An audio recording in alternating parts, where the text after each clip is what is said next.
Bismillahirrahmanirrahim. Assalamualaikum warahmatullahi wabarakatuh. Selamat pagi dan salam sejahtera untuk kita semuanya. Perkenalkan, saya Adi Jufri, salah satu dosen dari Fakultas Peternakan dan Perikanan Universitas Sulawesi Barat pada program studi S1 Perikanan Tangkap. Perkenalkan, saya akan menjelaskan mata kuliah yang saya ampuh, yaitu mata kuliah Sistem Informasi Perikanan Tangkap dengan menggunakan metode DIA atau Delivery, Interaction, and Assessment. Video ini dibuat dengan tujuan untuk memenuhi salah satu persyaratan sertifikasi dosen tahun 2023, yaitu pernyataan diri dosen dalam unjuk kerja Tridharma Perguruan Tinggi atau yang dikenal dengan PDD UK TPT, khususnya pada aspek pengajaran. Saya akan memulai dengan menjelaskan deskripsi dan informasi umum dari mata kuliah Sistem Informasi Perikanan Tangkap. Mata kuliah ini merupakan mata kuliah wajib bagi mahasiswa semester 6 pada program studi S1 Perikanan Tangkap Fakultas Peternakan dan Perikanan Universitas Sulawesi Barat. Mata kuliah ini memiliki bobot sebesar 3 SKS, 2 SKS teori, dan 1 praktikum, 1 SKS praktikum. Selama 1 semester ke depan, bahasa pengantar yang digunakan pada mata kuliah ini adalah bahasa Indonesia. Mata kuliah Sistem Informasi Perikanan Tangkap bertujuan untuk membekali mahasiswa dengan pengetahuan atau pemahaman dan penghayatan tentang sistem informasi geografis dan pengaplikasiannya pada bidang perikanan tangkap. Pada mata kuliah ini akan dibahas mengenai definisi, ruang lingkup, dan ilmu-ilmu yang terkait dengan sistem informasi perikanan tangkap. Yang kedua, sejarah perkembangan sistem informasi geografis dan manfaatnya bagi bidang perikanan tangkap. Ketiga, konsep dasar sistem informasi geografis perikanan tangkap. Yang keempat, komponen dasar dari sistem informasi geografis. Yang kelima, analisis spasial. Yang keenam, penginderaan jauh. Yang ketujuh, konsep pemetaan dalam sistem informasi geografis. Yang kedelapan, sistem informasi perikanan tangkap berbasis website. Yang kesembilan adalah pembuatan peta parameter oceanografi berbasis website. Yang kesepuluh, pemanfaatan informasi dan manajemen operasi perikanan tangkap. Dan yang terakhir adalah aturan dan perundang-undangan dalam sistem informasi perikanan tangkap. Adapun capaian pembelajaran lulusan atau CPL program studi perikanan tangkap yang diuangkan pada mata kuliah ini adalah menguasai konsep teoritis dan analisis data sistem informasi di bidang perikanan tangkap. Yang kedua, mampu menerapkan IPTEX, ilmu pengetahuan, teknologi, dan seni dalam menyelesaikan permasalahan dan meningkatkan peran bidang perikanan tangkap secara bertanggung jawab melalui identifikasi, analisis, interpretasikan masalah, dan memberikan alternatif solusi. Yang ketiga, menguasai pengetahuan tentang daerah penangkapan ikan, sistem informasi manajemen, serta kebijakan perikanan tangkap. Mata kuliah sistem informasi perikanan tangkap ini dilakukan selama 16 pekan dengan ujian tengah semester atau UTS dilaksanakan pada pekan ke-8, ujian akhir semester atau UAS pada pekan terakhir yaitu 16. Metode pembelajaran yang saya gunakan yaitu metode blended learning dengan menggabungkan pembelajaran tatap muka langsung dengan online. Bentuk perkuliahan secara sinkronus dilakukan secara tatap muka langsung di ruang kelas atau melalui daring menggunakan tools website ataupun web conference seperti Zoom Meeting dan Google Meet. Sedangkan pelaksanaan perkuliahan secara asinkronus dilakukan melalui LMS Learning Unsulbar dan juga Google Classroom untuk memfasilitasi mahasiswa meliputi bahan pembelajaran, diskusi, dan penugasan mandiri dan kelompok. Adapun evaluasi hasil pembelajaran mata kuliah Sistem Informasi Perikanan Tangkap didapatkan melalui kuis interaktif menggunakan Quizizz dan Mentimeter. Selanjutnya adalah penugasan mandiri, diskusi kelompok, ujian tengah semester, dan ujian akhir semester. Kuis interaktif dilakukan pada setiap akhir perkuliahan. Untuk penugasan terstruktur, baik mandiri maupun kelompok, dilakukan sebanyak 5 kali. Lalu diskusi kelompok di mana di dalamnya memuat keaktifan setiap anggota kelompok. Kemudian UTS dilakukan dengan menggunakan Google Form dengan tipe soal multiple choice. Adapun UAS dilakukan dengan tipe esai dan multiple choice. Adapun pembobotan untuk setiap bentuk evaluasi pembelajaran yaitu yang pertama adalah kehadiran 10%, yang kedua tugas mandiri kelompok ataupun kuis sebanyak 20%, yang ketiga adalah praktikum 20%, yang terakhir ujian meliputi ujian tengah semester 20%, ujian akhir semester 30%, akumulasi 50%, jadi total keseluruhan adalah 100%. Demikian informasi yang saya bisa sampaikan mengenai mata kuliah Sistem Informasi Perikanan Tangkap untuk mahasiswa program studi S1 Perikanan Tangkap Fakultas Peternakan dan Perikanan Universitas Sulawesi Barat. Selanjutnya, mari kita saksikan cuplikan dari proses pembelajaran yang saya laksanakan secara sinkronus tatap muka langsung di dalam kelas. Selamat menyaksikan. Oke, Assalamualaikum warahmatullahi wabarakatuh. Waalaikumsalam warahmatullahi wabarakatuh. Ya, alhamdulillah hari ini atau di sore ini kita bisa bertemu. Ya, bagaimana kabarnya semua? Baiklah. Ya, semoga tetap senantiasa sehat ya, supaya bisa ya kita ini dalam rangka menuntut ilmu tentu harus siap dalam segala hal ya, termasuk dari kesehatan. Ya, pada hari ini kita bertemu kembali di mata kuliah Sistem Informasi Perikanan Tangkap. Kita masuk di pertemuan tentang pengiraan jauh sistem informasi geografis. Tapi sebelum kita mulai, kita berdoa dulu ya. Marilah kita berdoa sesuai ajaran agama masing-masing. Doa dimulai.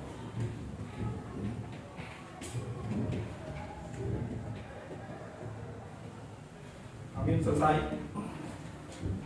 Oke, kita lanjut ya. Seperti yang kita sudah pelajari di pertemuan yang lalu, ya kita bisa lihat sama-sama ini materi yang telah saya bawakan dan teman-teman semua kita bisa lihat sama-sama ya. Jadi di pertemuan yang lalu saya sudah membahas mengenai analisis spasial pada sistem informasi geografis, sudah juga menjelaskan kelebihan dan kekurangan dari analisis spasial, ya terus jenis-jenis data, model data dan karakteristik dari data sistem informasi geografis.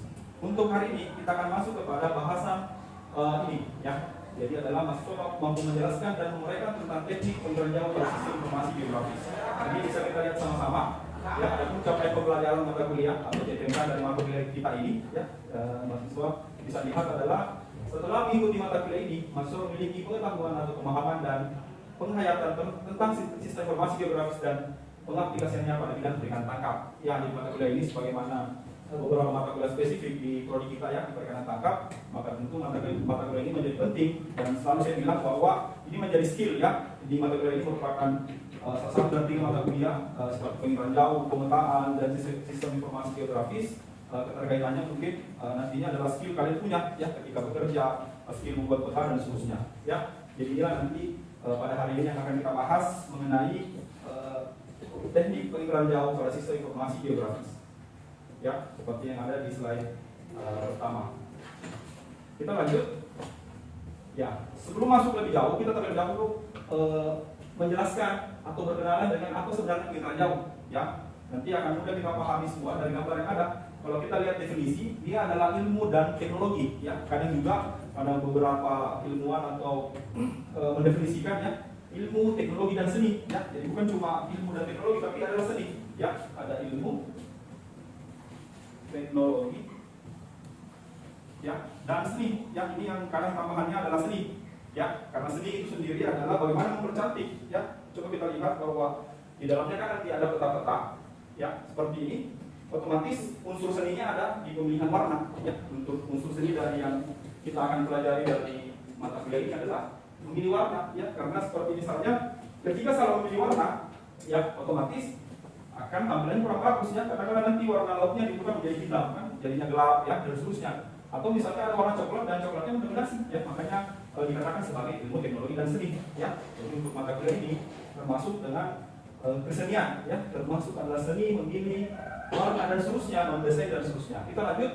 Ilmu dan teknologi untuk memperoleh informasi terhadap objek atau fenomena yang ada di bumi kita, di alam kita, tanpa kontak langsung dengan objek. Ya, jadi penekanannya adalah bagaimana caranya bisa mendapatkan informasi dari objek apapun yang ada di bumi. Kita bisa lihat gambar ini ya, kita akan lihat sama-sama.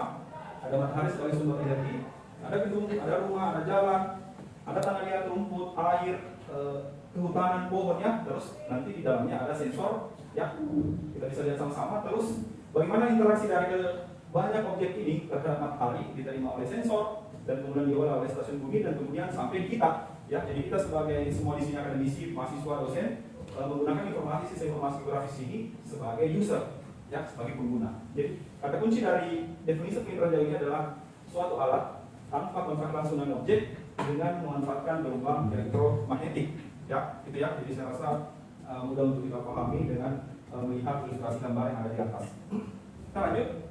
Data dari penginderaan jauh ya, kalian bisa lihat bahwa penginderaan jauh itu bisa dipasang di pesawat ya, pesawat terbang, pesawat ulang-alik ataupun satelit. Dan teknologi terbaru sekarang adalah pakai drone ya, jadi pakai drone ya.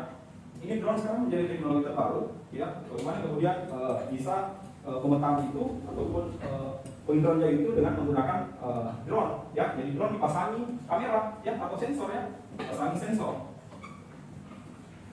ya, dipasangi sensor ya. Jadinya dia bisa memotret persis seperti apa yang ada di satelit, di pesawat terbang ataupun ulang-alik ya. Terus apa penghubungan antara sensor dengan objek adalah apa? Ya, gelombang elektromagnetik. Inilah penghubungnya. Tadi dari ilustrasi di sini ya, ada gelombang yang dipancarkan, diterima oleh objek, dipantulkan, diterima oleh satelit. Ya, seperti ya. Dipahami ya? Ya, kita lanjut. Ya, kita masuk kepada jenis gelombang elektromagnetik karena inilah nanti yang akan berinteraksi dengan objek yang dari satelit. Ada matahari, ada satelit, penghubungnya adalah ini gelombang elektromagnetik. Kita bisa mengenali dibagi menjadi tiga ya. Dibagi menjadi tiga, ada yang visible, infrared, sama microwaves ya. Untuk visible sendiri adalah gelombang yang bisa dilihat oleh mata kita ya. Apa yang kita lihat warna hari ini, misalnya warna kursi biru, warna cat misalnya putih dan seterusnya, adalah gelombang visible ya, gelombang yang bisa dilihat langsung oleh mata. Kurang dari ini itu tidak bisa dilihat oleh mata ya. Lewat dari ini juga tidak bisa dilihat oleh mata ya. Beberapa hewan bisa melihat dengan kemampuan infrared ya. Kalau manusia masih tidak bisa melihat dua gelombang ini ya, infrared sama microwaves ya. Kalau kita hanya bisa melihat gelombang visible ya, dalam radius atau panjang gelombang 0,4 kali 10 pangkat min 6 sampai 0,7 kali 10 pangkat min 6 meter ya. Jadi 0, sekian ya. Jadi untuk gelombang visible. Sedangkan untuk gelombang infrared ya, kurang dari itu. Sedangkan untuk microwaves ya, lebih dari itu ya. Untuk gelombang microwaves biasanya digunakan teknologi tinggi ya, untuk radar, untuk militer. Sedangkan untuk infrared biasanya juga bisa dipakai di malam hari juga. Selain tentunya microwaves bisa juga dipakai di malam hari. Sedangkan untuk visible ya, apa yang kita lihat, warna yang kita lihat digunakan untuk satelit-satelit, untuk kehutanan, pertanian dan seterusnya ya, untuk permukaan bumi saja ya. Selebihnya kalau untuk radar dan seterusnya itu biasanya untuk militer dan pertahanan dan keamanan ya. Kita lanjut. Adapun misalnya contoh hewan yang bisa melihat ini adalah kelelawar ya. Mungkin tahu semua ya, kelelawar dia bisa terbang ataupun aktif di malam hari karena dia punya kemampuan untuk melihat infrared ya. Jadi infrared itu berarti gelombang di bawah ini. Sedangkan untuk microwaves gelombang di atas visible ya. Jadi ini di bawahnya, di atasnya.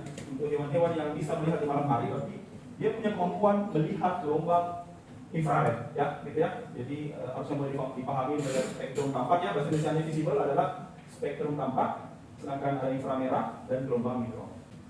Ya, kita masuk kepada bagaimana interaksi gelombang elektromagnetik terhadap atmosfer ya. Ini yang melindungi bumi disebut apa?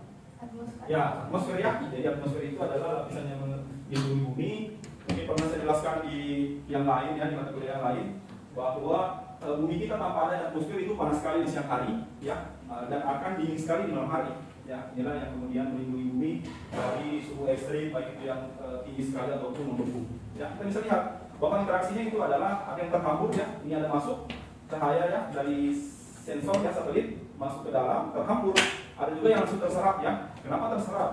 Karena ada lapisan ozon, ada gas karbon dioksida, ada uap air ya. Makanya di sini termasuk juga nanti ada awan ya. Di sini ada awan, ada debu-debu yang banyak, ada gas karbon yang banyak dan seterusnya. Ya, kita lanjut kepada tadi saya sudah menyinggung bahwa satelit itu dibagi menjadi dua hal keterkaitannya dengan dia punya energi atau tidak ataupun sumber energinya dari mana. Kita bisa lihat ya bahwa untuk sistem pasif ya, gambar yang di atas ini dia adalah sistem pasif. Terus yang bawah ini sistem aktif ya, sesuai dengan penjelasan di sampingnya. Kalian bisa lihat untuk sistem aktif mengandalkan cahaya matahari. Yaitu perbedaannya ya, kalau ditanya ataupun nanti saya munculkan di ujian, apa perbedaan sistem aktif sama pasif ya? Mengandalkan matahari, satu ini tidak mengandalkan matahari. Jadi tentu untuk sistem aktif punya prinsip yang berbeda dengan sistem pasif ya. Kalau pada umumnya yang akan kita gunakan dalam praktikum dan seterusnya untuk pengolahan data biasanya kita gunakan adalah sistem pasif ya. Kalian bisa lihat bahwa sumber elektromagnetik berasal dari matahari yang dipancarkan ke bumi ya, ekuator bumi seperti yang di awal-awal tadi ya, atau ditangkap oleh satelit. Terus kalau di sistem aktif seperti ini ya, jadi pengiraan jauhnya aktif ya dari satelit dipancar terus kembali ke bumi. Oke, sampai di sini ada yang mau bertanya? Oke. Terus pertanyaan Pak. Assalamualaikum warahmatullahi wabarakatuh. Waalaikumsalam warahmatullahi wabarakatuh. Kenalkan, nama saya Doni. Ingin menanyakan tentang penginderaan jauh. Di mana yang tadi dijelaskan sama Bapak, kalau penginderaan jauh ada yang bersifat pasif dan ada yang bersifat aktif. Pertanyaan saya, bagaimana sistem kerja penginderaan pasif tanpa menggunakan matahari? Pasif atau aktif? Aktif. Ya. Aktif, Pak. Bagaimana? Pertanyaan adalah? Bagaimana sistem kerja penginderaan jauh aktif tanpa menggunakan Oke, matahari? ya. Terima kasih ya. Saya kira pertanyaan yang bagus ya. Bagaimana? Kan di sini terlihat ya bahwa untuk sistem aktif sama pasif perbedaannya adalah di matahari ya. Bahwa di sistem pasif yang gambar paling atas kanan ini dia mengandalkan cahaya matahari. Bagaimana dengan sistem aktif yang tidak ada mataharinya? Ya itu tadi yang ditanyakan sama temannya ya, sama Leoni.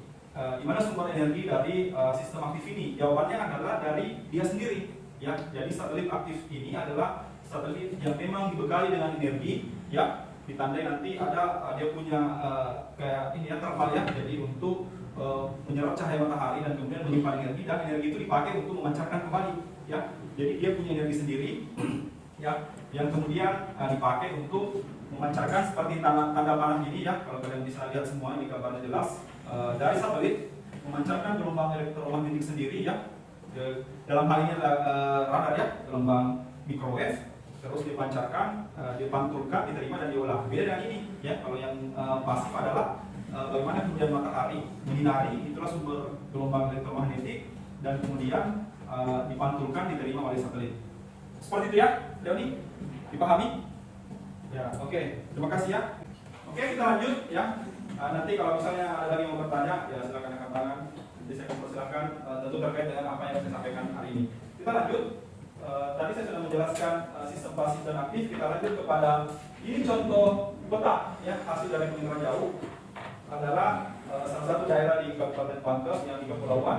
Ini mengidentifikasi ya, mengidentifikasi dalam hal ini ada mangrove, ada karang, ada lamun, perairan jernih, keruh, tanah, dan vegetasi darat ya. Dengan bantuan penginderaan jauh, ini bisa semua dikumpulkan dalam waktu yang singkat. Ya, bayangkan kalau Anda semua ini, kalian semua ditugaskan untuk ambil ini, mungkin butuh sebulan, 2 bulan.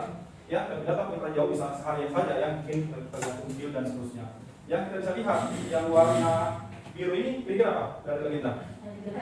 Ya, ini adalah laut ya, dan jernih. Kalau saya tanya mana terumbu karang? Karang warna apa? Ya, warna ungu ya. Ini karang hidup. Karena biasanya karang dibagi dua, ada karang hidup, ada karang mati. Ya, berarti ini ada karang hidup yang ini. Ini karang, ini laut, ini ada pulau yang hijau.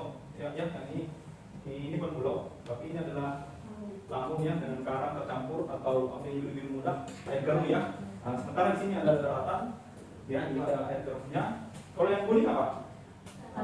Ya. Yang kuning ini adalah tanah gini ya, tidak ada rumahnya ya, jadi kayak hamparan ya, atau lapangan dan seterusnya. Jadi di sini kayak hutan tapi mundur ya, seperti ya. Jadi dengan bantuan sistem informasi grafis penginderaan jauh, kita bisa membuat peta seperti ini ya, dengan efektif dan seterusnya. Kita lihat aplikasi penginderaan jauh, mulai dari bidang pertanian ya. Tentu yang saya singgung tadi bahwa ada objek yang sama tapi kondisinya berbeda, ini jawabannya ya. Ini ada sawah warna hijau, berarti apa yang dikatakan apa kalau sawah warna hijau? Baru ditanam. Ya, baru ditanam, subur dan seterusnya. Ada yang misalnya yang sudah merah, ada yang sudah kuning ini berarti kemungkinan sudah dipanen, ya seperti itu ya, jadi sama-sama sawah, tapi kondisi yang berbeda. Nah ini ya, jadi bisa digunakan pengrajau di bidang klasifikasi tanaman, kondisi tanaman itu, ya apakah subur, tidak subur, bisa menghitung produksi, bisa menghitung siklus tanaman. Ya ini biasanya digunakan di pertanian ya, bisa digunakan di teknologi pertanian. Kita lihat di bidang lain, ini kehutanan. Ini tentunya juga bisa mengetahui pemetaan tutupan hutan, ya. Jadi sejauh mana gundul, sejauh mana yang tertanami, sejauh mana misalnya yang terakhir kalau kita lihat yang di mana di Bromo ya, yang kebakaran, itu sejauh mana terbakar, ya. Jadinya informasi seperti itu bisa dengan akurat ketahuan, ya. Termasuk pemetaan penebangan, monitoring kebakaran, pemetaan kerapatan vegetasi, sejauh mana kerapatan dari pohon-pohon ini, apakah ada jarak-jaraknya. Kayak seperti ini berarti ada jaraknya, ada yang kosong, ada yang kosong, dan kosong. Ada juga yang langsung terkumpul banyak seperti ini, terkumpul banyak sini. Ya, sama misalnya kalau kalian lihat pohon sawit di Mateng atau di Mamuju Utara dari citra satelit itu polanya bagus ya, karena rapi dan seterusnya. Kita lihat, ya ini untuk bidang geologi tanah gitu ya, batuan, ya bisa juga, ya bisa mengetahui pemetaan ekologi, struktur geologi, monitoring sedimentasi, daerah rawan bencana dan seterusnya. Ya, jadi beberapa bidang penting untuk pengaplikasian dari penginterjauh ini. Nah, kita masuk kepada bidang kita ya, di bidang kelautan perikanan, khususnya kita di perikanan tangkap. Kalian bisa lihat, untuk bidang kelautan perikanan bisa memetakan arus ombak, batimetri perairan dangkal, pemetaan suhu permukaan laut, kualitas air, identifikasi pencoran minyak, pemetaan ekosistem pesisir, dinamika garis pantai. Nah, kalian bisa lihat di sini, ya, mulai dari laut itu sendiri, ada antar benua, ya, ini ada antar benua terapit, ini ada ilustrasi ya, ada arusnya, arus, bisa ketahuan arusnya. Atau yang paling bawah ini adalah garis pantai. Dulu ini anggap ini daerah apa ini, Sulawesi Selatan. Katakanlah 20 tahun yang lalu pantainya di sini. Tapi sekarang ternyata masuk ke dalam, berarti ada perubahan garis pantai. Berarti ada abrasi, ada sedimentasi dan seterusnya. Jadinya kemudian pantai ini bergeser. Jadinya dulu luasnya katakanlah 500 hektar, sekarang menjadi 400, 300 dan seterusnya. Oke, sampai sini ada yang bertanya? Oke, silakan. Perkenalkan diri ya. Baik, assalamualaikum warahmatullahi wabarakatuh. Waalaikumsalam warahmatullahi wabarakatuh. Terima kasih atas kesempatannya. Perkenalkan, nama saya Kurnia. Saya ingin bertanya tentang keakuratan data dari penginderaan jauh ini. Seperti yang kita ketahui bahwa penginderaan jauh ini itu satelitnya itu jauh dari permukaan bumi, Pak. Ya, terima kasih ya. Saya kira pertanyaan sangat bagus. Silakan duduk. Oke, langsung saya jawab. Ya, seperti yang kita lihat di atas ya, kalian bisa lihat bahwa data penginderaan jauh khususnya di bidang kita ya, perikanan tangkap. Ya, ada banyak yang bisa diukur ya. Jadi datanya mulai dari arus, ombak, batimetri, termasuk yang saya jelaskan adalah garis pantai. Pertanyaan Kurnia, bagaimana keakuratannya? Karena katanya data penginderaan jauh ini kan jauh ya, ada satelit di atas ya, terus dipetakan bagian bawah ya. Ini bisa berkisar sampai misalnya ketinggian 400 km ya, 400 km. Ya, bisa ketinggian 400 km. Jadi bagaimana keakuratannya? Ya, jawabannya adalah untuk penelitian ilmiah dan seterusnya itu akurat ya. Yang menyebabkan tidak akurat atau kurang akurat adalah jenis satelit yang digunakan. Ya, nanti kan akan ada satelit resolusi tinggi, satelit resolusi menengah, dan resolusi rendah. Ya, jadi kalau misalnya untuk mengambil data skala luas cukup resolusi menengah atau rendah, tapi ketika ditanyakan berapa arus, berapa kecepatan angin, arus, pasang surut semua di sini ataupun parameter lain seperti pola arus, batimetri, suhu dan seterusnya, ketika ditanyakan skala kecil, maka kita harus menggunakan satelit resolusi tinggi.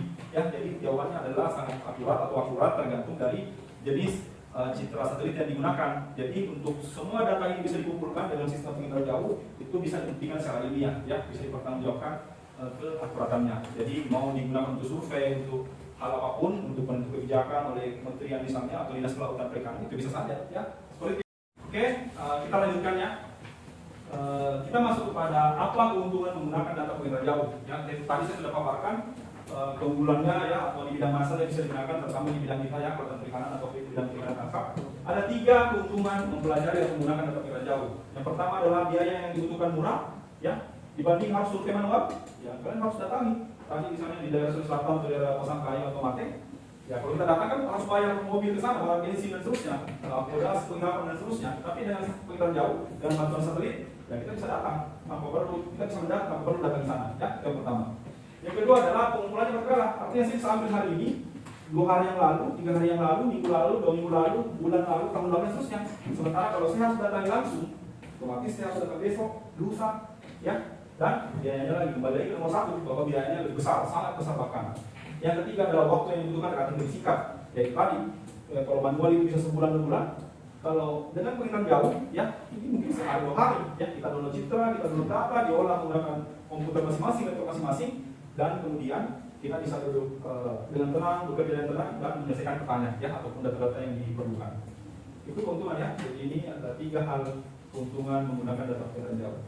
Sebagai kesimpulan, ya dari materi kita hari ini waktu juga yang membatasi, ya adalah bahwa penginderaan jauh ilmu dan seni, ya atau ilmu teknologi dan seni, memperoleh informasi tanpa kontak langsung dengan objek, memanfaatkan gelombang elektromagnetik. Ya, tadi ada sistem aktif sama pasif. Terus keunggulan penginderaan jauh adalah biaya murah, waktu relatif singkat, dan pengumpulan datanya bisa berkala. Adapun aplikasi penginderaan jauh pada bidang perikanan tangkap atau di bidang kita, ya bisa memetakan pola arus dan gelombang, parameter kualitas fisika kimiawi air, ya mau suhu, salinitas, pH dan seterusnya itu bisa dilakukan. Pemetaan ekosistem pesisir, mangrove, laut, terumbu karang itu bisa saja, ya. Dan terakhir adalah dinamika garis pantai, ya dinamika garis pantai kalau dulunya tadi lebih luas, sekarang mendekat ke rumahnya. Misalnya ada dulu yang rumahnya dekat laut atau jauh dari laut, setelah 10 tahun berlalu batas laut itu sudah di belakang rumahnya, artinya ada perubahan garis pantai. Gitu ya, kira jelas untuk kesimpulan dari materi kita bahwa begitu pentingnya materi penginderaan jauh yang kemudian sangat bermanfaat bagi kalian di prodi perikanan tangkap untuk kemudian diaplikasikan nantinya di kerja dan bidang-bidang lain. Untuk materi selanjutnya nanti silakan dicatat ya bahwa di pertemuan mendatang kita akan pelajari beberapa hal, salah satunya adalah konsep pemetaan, mulai dari definisi peta dan pemetaan, jenis peta, ya manfaat pemetaan dan konsep pemetaan dalam sistem informasi geografis. Tadi kita sudah pelajari bagaimana mengambil data dari sekitar satelit. Yang selanjutnya di pertemuan mendatang bagaimana mengolah data itu, ya bagaimana mengolah data itu. Oke, jelas ya? Ya, silakan dicatat atau ya didokumentasikan atau kemudian catat ya. Saya beri waktu sejenak untuk kemudian diperhatikan. Nanti boleh googling ya, boleh browse ke hal-hal ini, nanti bisa menjadi ada mungkin yang dibaca terus masih perlu penjelasan, boleh ditanyakan di pertemuan mendatang. Sudah ya? Terakhir sebagai oleh-oleh ya untuk pulang ke rumah, karena untuk menguji sebagaimana pemahaman kalian tentu dosen itu harus memberikan semacam ya tugas mungkin ataupun brainstorming dan seterusnya. Tugasnya dalam barcode silakan di scan ya, silakan difoto kamera, bisa juga difoto dulu baru aplikasi barcode-nya juga nanti bisa di rumah ya, seperti di HP saya atau ada HP yang tidak pakai barcode, difoto saja dulu. Oke. Tugas ini nanti silakan ketika sudah masuk ya diakses dan dikumpul di Google Classroom ya, masuk di menu tugas. Batasnya malam ini pukul 22 kita ya, atau jam 10.00 waktu Indonesia Tengah ya. Oke, sekira itu. Sampai bertemu di pertemuan selanjutnya. Terima kasih atas partisipasi aktif ya, dan menambah wawasan dan seterusnya, sehingga mata kuliah kita ini di pertemuan mendatang juga akan semakin bagus. Sekian, Assalamualaikum warahmatullahi wabarakatuh. Waalaikumsalam warahmatullahi wabarakatuh.